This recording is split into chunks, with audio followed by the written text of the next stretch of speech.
Maharashtra news 18। 2019च्या Lok Sabha निवडणुका जाहीर झाल्यापासून पक्षांतर्गत तिकीट वाटपाच्या चर्चा व निश्चिती झाल्यावर अनेक दिवसांपासून तिकिटांच्या वाटपाची असलेली उत्सुकता एकदाची थांबली। रावेर लोकसभा मतदारसंघातून काँग्रेस राष्ट्रवादी युतीतर्फे कुणाला उमेदवारी मिळेल या चर्चांना उधाण आले होते। मात्र या अफवांना आता थांबा मिळाला आहे।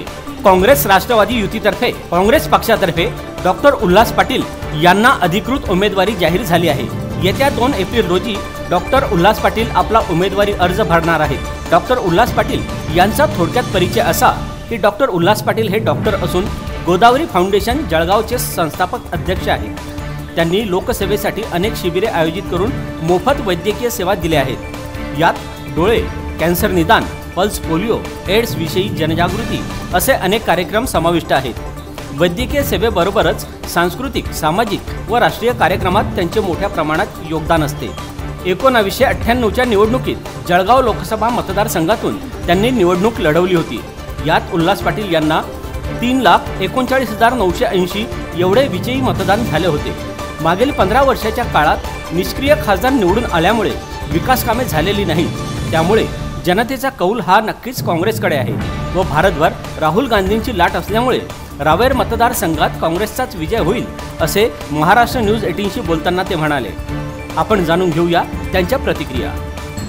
रावेर लोकसभेचा अधिकृत काँग्रेस, राष्ट्रवादी Congress, Republican Party of India समविचारी एकूण 56 पक्ष यांचा सगळ्यांच्या वतीने मला रावेर लोकसभा मतदारसंघामध्ये लोकसभेच्या 2019च्या निवडणुकीची उमेदवारी मिळाली आहे।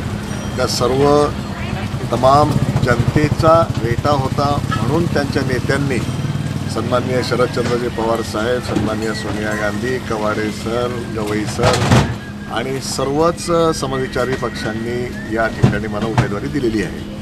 एकंदरीत जशी लाट 2014 साली मोदींची होती, एक्झॅक्टली तशीच लाट आता राहुल गांधीची निर्माण झाली आहे। मोदींची लाट जी आहे ती खोटं बोलून तयार झाली होती। राहुल गांधींनी 72,000 रुपये प्रत्येकाच्या महिलांच्या खात्यावरती, ज्यांना गरिबी आहे, गरिबी हटावच्या नाऱ्यातून त्यांनी अतिशय नियोजनबद्ध असा हा प्लॅन तयार केलेला आहे।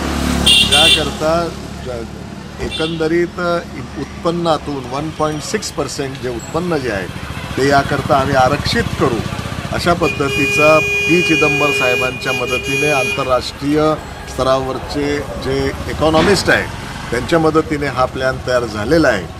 या प्लॅनमध्ये आणि 15 लाख खात्यावरती जमा होण्याच्या प्लॅनमध्ये यामध्ये सत्यता 72,000ची आहे, 15 लाखाची असत्यता आहे। अशा अनेक योजना, अनेक दृष्टीने शेतकऱ्यांच्या हिताच्या दृष्टीने काम करण्याकरता राहुलजी गांधी, शरदचंद्रजी पवार साहेब यांनी एकत्रितपणे एक चांगला चंग बांधलेला आहे की येत्या काळामध्ये या देशाच्या प्रत्येक जनतेचं, गरिबांचं, मागासलेल्या लोकांचं, आमच्या मायनॉरिटीच्या बांधवांचं, महिलांचं, युवकांचं, सगळ्यांचं कल्याण कसं होईल याकरता आम्ही माझी उमेदवारी या ठिकाणी आहे। मला खात्री आहे की रावेर लोकसभा मतदारसंघामध्ये निष्क्रिय खासदार आतापर्यंत 15 वर्षापासून काम करत होते। कुठल्याही परिस्थितीमध्ये त्यांच्या वतीने या महाराष्ट्रातल्या प्रश्नावरती कुठेही त्यांनी तोंड उघडलं नाही आणि म्हणूनच की काय की या आता जनतेने ठरवलं आहे की काँग्रेसचा, मी राष्ट्रवादी काँग्रेसचा उमेदवार म्हणून मला लोकसभेत पाठवण्याकरता जनतेच्याकडून मला भावना आणि तसा आशीर्वाद हा प्राप्त होताना दिसत आहे। आपण कोणत्या मुद्द्यावर निवडणूक? सगळ्यात महत्त्वाचा पहिला मुद्दा म्हणजे की या लोकांनी ज्या पद्धतीने शेतकऱ्यांना शेतीचा भाव जो आहे स्वामीनाथन कमिटीच्या दृष्टीने उत्पन्नाचा खर्चाच्या दुप्पट भाव हा त्यांना 1.5 भाव देण्याचं त्यांनी कबूल केलं होतं। जर ते 2022 साली शेतीला डबल भाव म्हणजे कपाशीला 10,000 भाव जर देण्याचं ते म्हणतायत ते अतिशय चुकीचं आहे। कारण त्याकरता पूर्वतयारी जी आहे ही त्याचा एक इंडिकेटर असतो, तो म्हणजे कृषीचा ग्रोथ मूल्यांक जो आहे, वाढ मूल्यांक जो आहे तो अजूनही 1.2च्या प्रमाणात आहे, जो 16% आतापर्यंत व्हायला पाहिजे होता। त्यामुळे हे सगळं दादांत खोटं आहे आणि म्हणून शेतकरी नाराज आहे. शेतीच्या दृष्टीने कुठलाही पाऊल त्यांचं नाही आहे.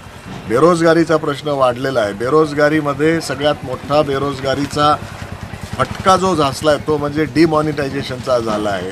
डिमॉनिटायझेशनच्या माध्यमातून छोटे छोटे कारागीर जे आहेत त्यांचा उद्योगधंदे जे अगदी भुईसपाट होऊन गेले आहेत, अजून त्यांना त्याच्यातून वरती उठता नाही.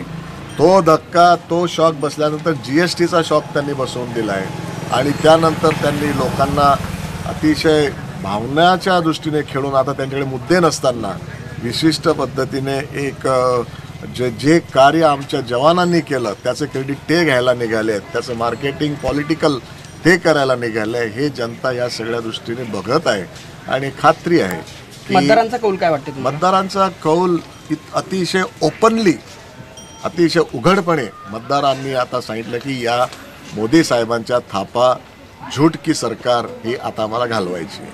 प्रियंका गांधी आता सध्या सक्रिय राजकारणात उतरले, त्याचं काय आपल्याकडे प्रियंका गांधींचा प्रत्येक मुद्दा जो आहे तो त्या सुरू करताना मी भाषण करायला आलेली नाही अशी सुरुवात करतात. मी मेरे दिल की बात आपको कहने आई हूँ. ही फार महत्त्वाची गोष्ट आहे. जे त्या आजूबाजूला बघतात, कुठे दौऱ्यावरती गेला, अयोध्याला कालच्या दिवशी दौऱ्याला गेल्या होत्या. अयोध्याला दौऱ्याला गेल्यानंतर आवारा जनावरांचा शेतकऱ्यांच्या त्यांना त्रास होता. म्हणजे जर या शेतकऱ्यांना असा त्रास आहे तर या पद्धतीने कसं काम करायचं. आणि याच गणण्याकरता या ठिकाणी जो भाव देण्याकरता ठरवलं होतं मोदींनी, ते सगळं झूट निघालं. आणि म्हणून प्रियंका गांधींचा इफेक्ट जो आहे हा इंदिरा गांधींचा इफेक्ट या ठिकाणी सगळ्यांना दिसतोय. स्टार प्रचारक म्हणून काय? स्टार प्रचारक तर आहेतच. गांधी परिवारच आमचा स्टार प्रचारक आहे. सभा वगैरे काय महत्त्वाची? राहुल गांधींची किंवा प्रियंका गांधींची सभा भुसावळला लवकरच आम्ही जाहीर करणार आहोत. त्याचं नियोजन आपल्याला कळवण्यात येईल. सर, राहुल गांधींनी तर 12,000चं जे स्कीम जाहीर केली, 72,000 कितपत आपल्या अर्थव्यवस्थेत किती त्याचा परिणाम होईल? पी चिदंबरम साहेब, आंतरराष्ट्रीय स्तरावरचे जालन साहेब, रेड्डी साहेब, नंतर जे गव्हर्नर आतापर्यंत होऊन गेले त्या सर्व गव्हर्नरचं आणि संपूर्ण जागतिक स्तरावरचं जे नाव आहे ते मनमोहन सिंग साहेबांचं आहे. त्यामुळे बोले तैसा चाले त्याची वंदावी पावले असं काँग्रेसचं काम असतं. आणि म्हणून 72,000 रुपये प्रत्येकाला गरिबाच्या घरी ज्या बजेटमध्ये आहे त्याच्यातून 100% काँग्रेस सरकार सत्तेवर आल्यानंतर लवकरात लवकर ते पोहोचले जातील यांची त्यांनी खात्री दिली. एकीकडे महायुती तर एकीकडे मागील निवडणुकीत भक्कम मताधिक्याने निवडून आलेल्या खासदार. विशेष म्हणजे एकाच समाजातील दोन्ही उमेदवार असल्याने आताची निवडणूक नक्कीच अटीतटीची राहणार आहे. तेव्हा आता खऱ्या अर्थाने राजकीय खेळांची सुरुवात होणार आहे. निवडणुकीपर्यंतच्या सर्व घडामोडी व जनमताचा आढावा वेळोवेळी आम्ही आपल्याला पोहोचवणार आहोतच. तेव्हा पाहायला विसरू नका महाराष्ट्र न्यूज 18 व्यासपीठ जनसामान्यांची. नवीन बातम्यांसाठी पाहत रहा महाराष्ट्र न्यूज 18 व्यासपीठ जनसामान्यांचे. महाराष्ट्र न्यूज 18 व्यासपीठ जनसामान्यांचे.